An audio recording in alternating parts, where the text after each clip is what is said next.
Well, hello, Heidi from Fredericksburg, Texas. It's so great And to see you. I'm Welcome to Austrian Wine Time here at La Bergerie and Autos. I feel like it's only been 2 years, I think, since you were last here, but it feels like a lifetime ago with everything that's happened in the world. So my first question is, how are you? I'm very well, and it's actually it was February last year when Mhm. I spent some time in Texas. Okay, And so it's only been a year. yeah, and it was people were talking about Corona already, and when I got home from Texas, everything started. So it was my last Started trip happening. for a very, very long time. Well, Actually, I can say wholeheartedly that we cannot wait until we get into a place where we can have you visit again. I want to thank Evelyn for helping me out with my digital red beret today to match your beautiful red beret, which I know is one of your signatures. And I have to say, out of all of the Austrian winemakers that I've met coming into the market, I feel like Texas has adopted you as their own. So yeah, I'm and I very feel like that grateful. too. Yeah. So I'm very grateful for your time today. And for our viewers, just to give you a little bit of information, so we are doing two events in the month of April in in partnership with the Texas Food and Wine Alliance for Austria to promote Austrian wine. And Heidi, I know that you've been to Fredericksburg before, but Fredericksburg is within the Texas Hill Country in the heart of Texas Hill Country and Wine Country, located between Austin and San Antonio, right within that corridor, and is a town that has been settled in the 1800s by the peoples of Germany and the Habsburg Empire. And we're actually we're celebrating our 175th anniversary as a town this year. So so it's fantastic to get to kind of do these events and provide some fun content for the folks in Austin, San Antonio, and also here in the Hill Country to celebrate a style of wine that they're already familiar with and love greatly. So thank you for being here. Tell us, for those of our viewers who are just discovering Austrian wine, tell us a little bit about your wine journey and where you're making wine. Yeah, so I'm sitting here in our office, which is the oldest part of the building. It's over 600 years old, and this room is older than the families here. So they came out in the 1780s and started to farm, but it used to be a mixed farming, but wine always played a very important role. And I took over from my parents in 1983 when I was only 22 years old and not very experienced in winemaking. I did an internship in Germany before and an internship in South Africa. And yeah, and then I made a lot of mistakes, and by making mistakes, I learned a lot. And yeah, we are in the very east of Austria. So it is, Rust is only about 6 kilometers from the Hungarian border. And everything here is very much influenced by Hungarian, the way we are cooking. We are cooking a lot with chili peppers and the Hungarian way, and the way we are celebrating parties also is very Hungarian, because it's only this year 100 years that the federal country of Burgenland has been part of Austria. So for 1,000 years part of Hungary, and now 100 years part of Austria. And yeah, this is also a year with a lot of celebrations and exhibitions, and yeah. And yeah, and we are making a wine in this little Baroque town of Rust, which owns an area. Rust has an area of about 450 hectares of vineyards. It's all surrounding the little town. It's like an amphitheater. The state Hmm. lake. We have a huge lake. It's 300,000 square kilometers. Um, is this right? Maybe it's 1 too much. It's 30 kilometers long and 10 kilometers broad. And it's very shallow. It's only 1.5 meter deep, so you can walk through. And Oh, that the lake gets warm very early. And especially when there are late frosts, the lake provides us from heavy damage. When there is maybe a frost end of April, beginning of May, it depends on the full moon, then it's very dangerous for these little tiny green crops, and the lake provides us from the heavy damages. And the lake is also very important for our noble sweet wines because it provides the humidity that botrytis, the noble rot, can grow. well, speaking of the noble sweet wines, we're going to be tasting two wines today that are very stylistically different that I really wanted to speak about. One that I consider to be kind of a wine that is a very classic Heidi Schröck offering, and really just showcases the ability to create these beautiful, nuanced, sweet wines with racy acidity that are so incredibly flexible with food. And so we're going to be tasting the Heidi Schröck Furmint Spätlese 2018, which I'm really Yeah. excited about. This is going to be served at Autos by the glass through the month of April and beyond. So we're really excited about that. When you want to try this wine, come on down to Autos. And then offered through our Austrian wine 6-pack that's going to be sold through the month of April, with proceeds benefiting a scholarship and grant, wine focus grant for the Texas Food and Wine Alliance. We're going to be pouring and serving this Heidi Schröck Nostalgie Pinot Blanc Pet-Nat, which is just so much fun. I know it's a project that you worked on with your sons. And it's just such a fun departure from kind of what you've done in the past, and you've really embraced this style. And right out of the gate, it's kind of created a really compelling Pet-Nat that's delicious. And we've had so much fun pouring it. One thing I also want to say is that I love the packaging. It's so much fun. And I think that that's something that you've always really excelled at, are just the beautiful presentations, which add so much to the experience for the guest. And this is, we've been joking and calling this our brown bag special. And so much so that we now have people coming in and asking for it.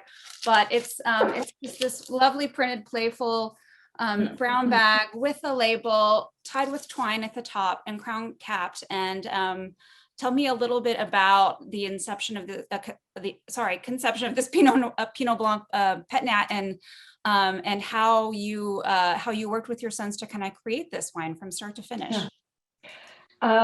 I wished you would ask me the story of the Pet-Nat. So last year, lockdown started here in Austria mid of March, and there was some time when our Hungarian helpers could not cross the border. So the three of us were working in the vineyards, and it's only 10 hectares, and we did not have to travel, so we did all our work on our own, and we were talking a lot. And then they said, yeah, we want to try this Pet-Nat. We had one Pinot Blanc in the cellar, which was still fermenting, very, very slow. And then I said, yeah, please, let's try anything you like, because the cellar is full of wine and we don't know how things will will develop. Try things, and if we can sell it, we drink it on our own. Too much. So we bottled it, and it takes some time, because Pet-Nat means Pétillant Naturel, and it means that the wine finishes fermentation in the bottle.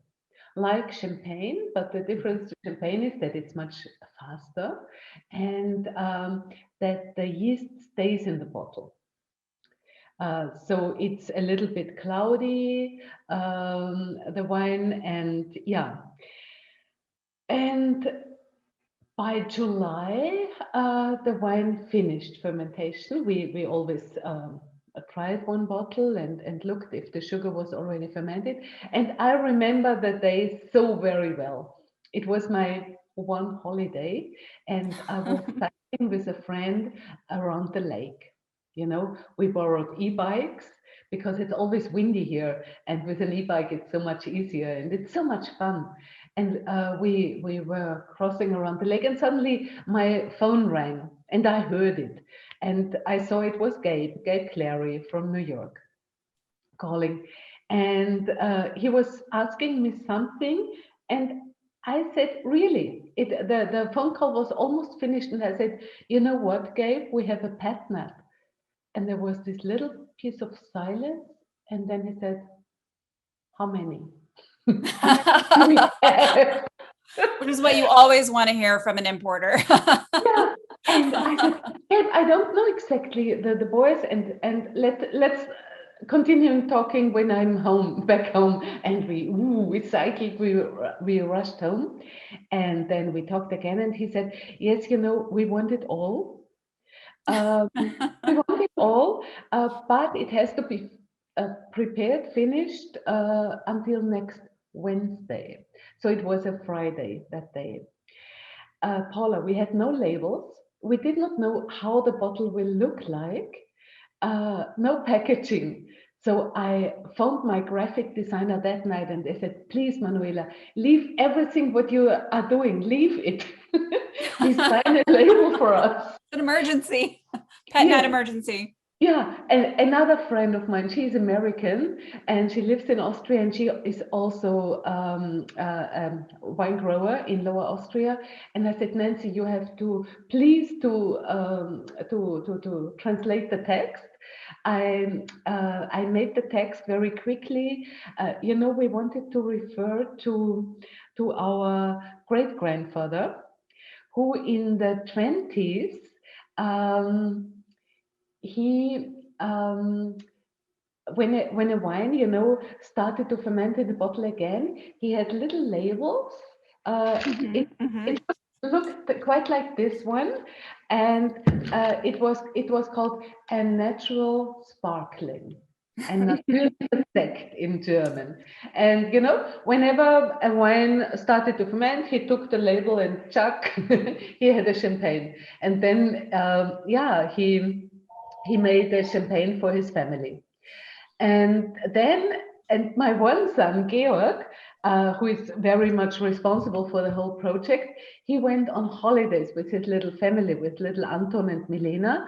And he phoned us from the car and he said, please don't try to export this bottle just like that, because it's a white bottle and it has no sulfur. So we don't know how it travels.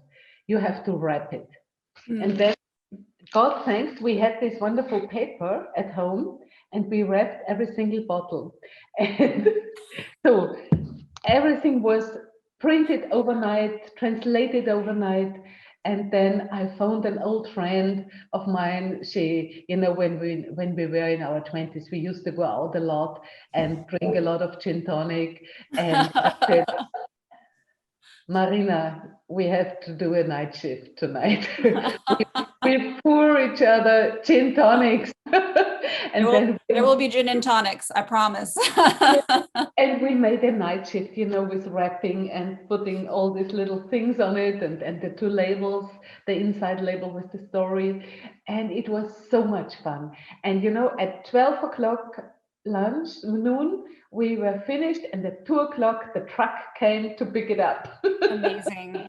Amazing. Well, it's just so special, and it's so much fun, and it's whimsical, but it's it's a great presentation, and the wine is so great. What's in the glass is so I love that when I open this up, it's still alive. It's quite leesy. So, when I start to take those first sips, it kind of finishes slightly bitter, and it's just really refreshing.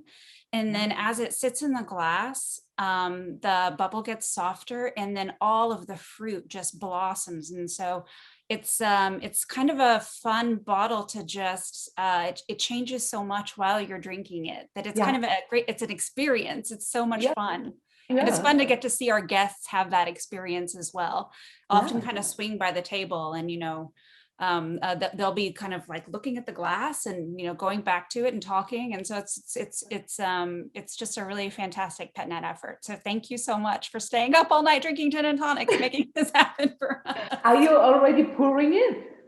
We are, yes, absolutely, yeah. Oh, by the glass? Huh? By the glass?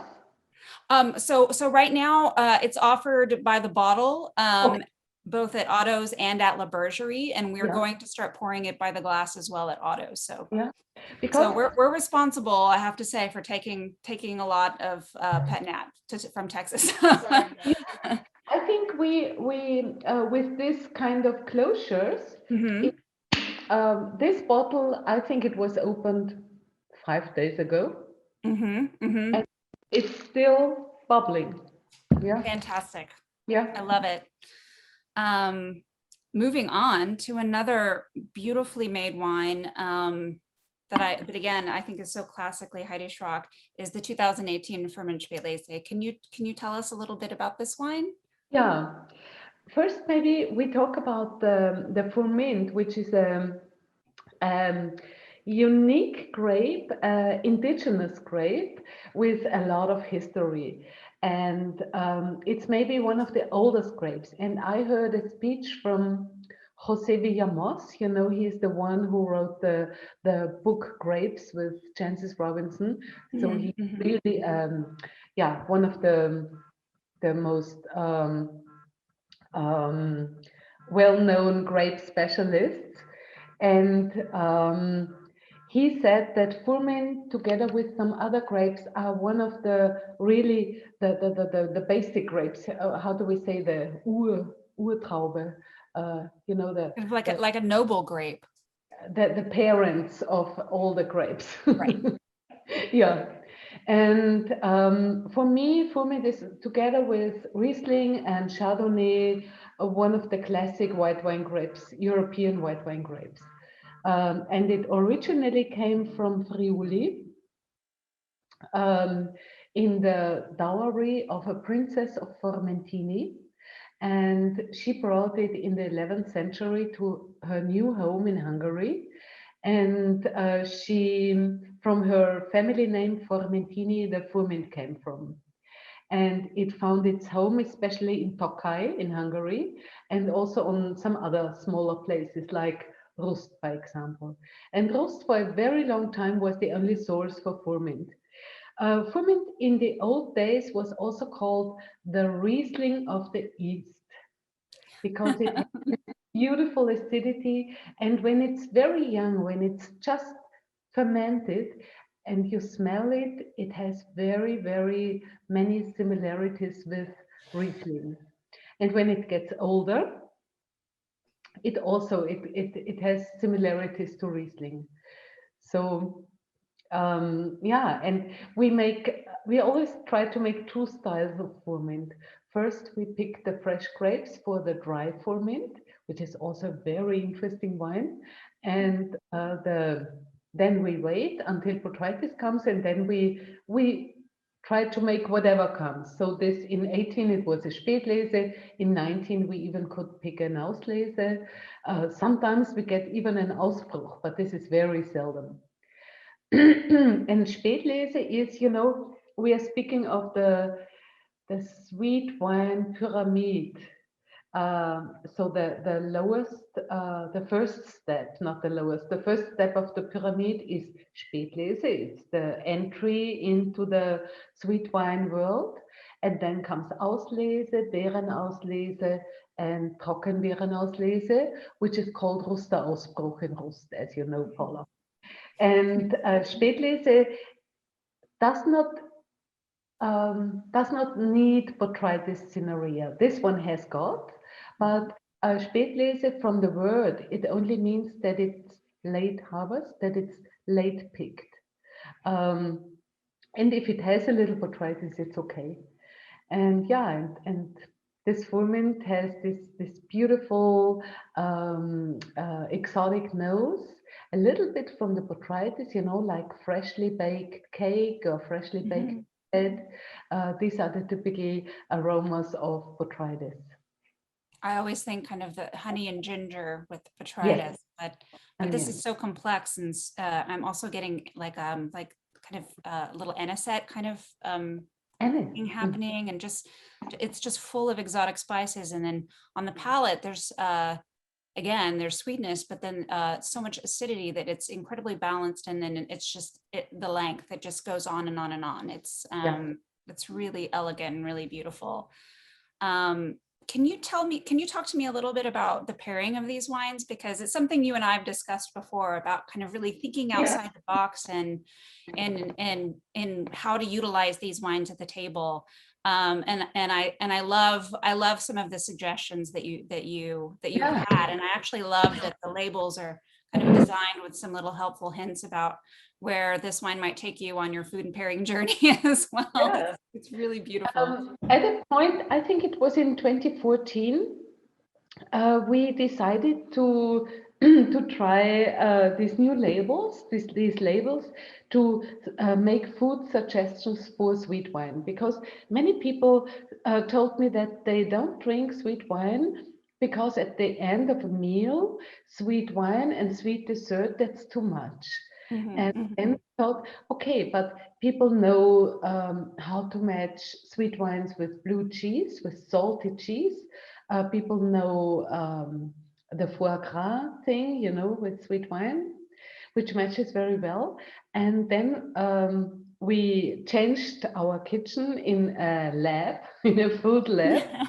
And we tried different things. Sometimes it was only like biting on ginger and sipping a little bit of the sweet wine, or biting on a dark chocolate, or biting in a spicy salami, piece of Yes. salami, and together with the sweet wine, it works really well. And then you can uh, match this wine um, at the beginning of a meal, like for the starters, if you have salt almonds or um, prosciutto or rosemary chips or whatever, that matches beautiful.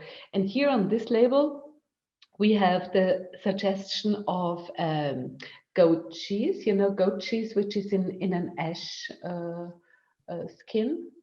Yeah. And is It- also goat cheese is very high in acid too. It's very tangy. And yeah. so it's that the two will not combat each other. I think No. they harmonize beautifully. Yeah. Yeah. And it also has the creaminess, Yes. the goat cheese. And oh, I don't know that word in English. Algen. You know, sushi are surrounded by Oh, the seaweed. seaweed. Seaweed. Yes, yeah. Right.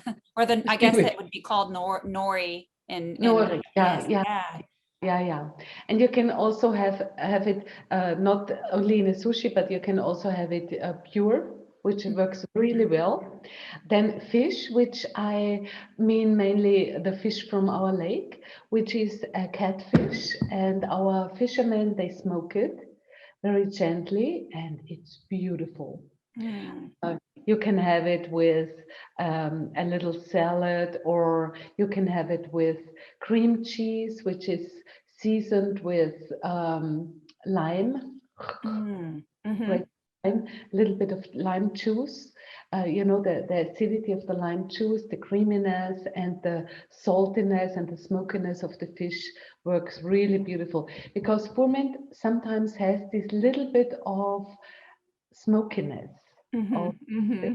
Yeah, yeah, and then rosemary. I mean, if you have good potatoes and you first you steam them, then you peel them, and then you uh, um, coat it in olive oil, make it a little brown, and then you put some rosemary needles on top and some good salt.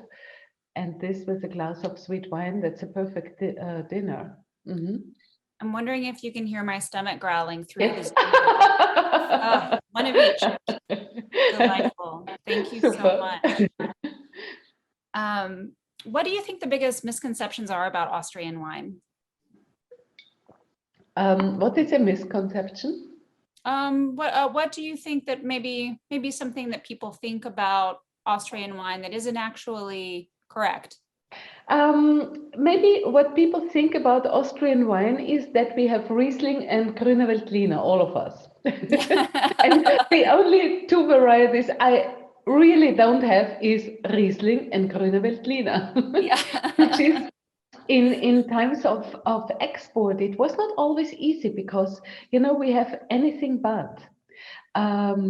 We have Pinot Blanc, Pinot Gris, Furmint, Muscatella, Blau Frankish, and people very often think that Grüne Veltliner and Riesling, because I think maybe the most money was put into the PR of these two varieties together with Austrian winelands.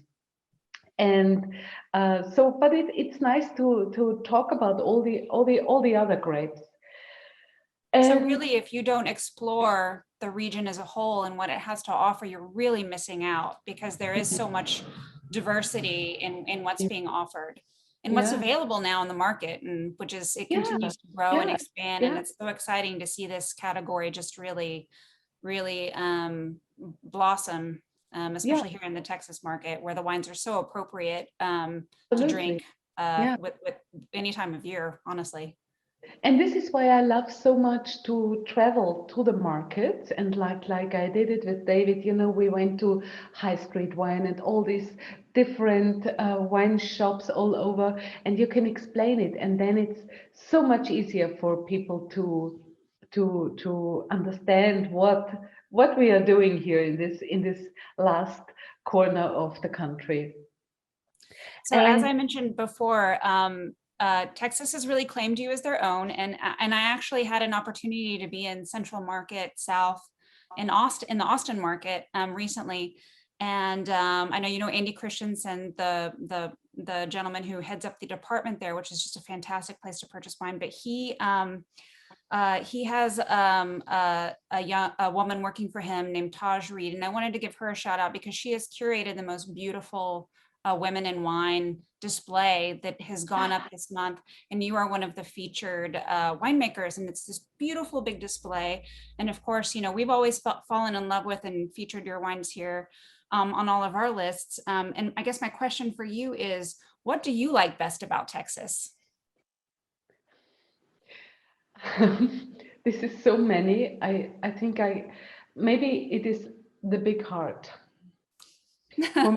When I think of Texas, I think of a big heart, because this is what always comes towards me. And when I traveled there first, everybody of us knows what to expect from Texas, cowboys, horses, and so on. But this is so diverse. And I mean, you and David, you showed me so much of this country. Like, last year we went to this little artisan mill, you see, and I took all the flour back. My boys, who are great bakers, they said they never had so beautiful flour to bake. How wonderful. This is Barton Springs Mill, by the way, you guys. Yes, yeah. And imagine, half of my suitcase was full of flour. I mean, it was perfectly, it traveled perfectly, but yeah, I took 5 kilograms of flour back. And then we went for a pizza to Louis Wines, the best pizza I ever had. In his garden at the open fire, and he took me to Magnolia Pearl. Yes, yeah, Magnolia Pearl, definitely Yes. a destination place in Fredericksburg. And I get almost every week. I get a newsletter from them, and I love to get this newsletter, even if I know I can't shop. I could, but you know it's so far away. But it's so nice to stay connected. You see, especially in days like that, to have this connection. And yeah, I think it's many things, Paula. It's many things. I can't only say one. Well, I love that even though the world is in a tough spot right now and we can't be together in person, we've still found a way to keep that connection going. So I want to thank you so much for your time today.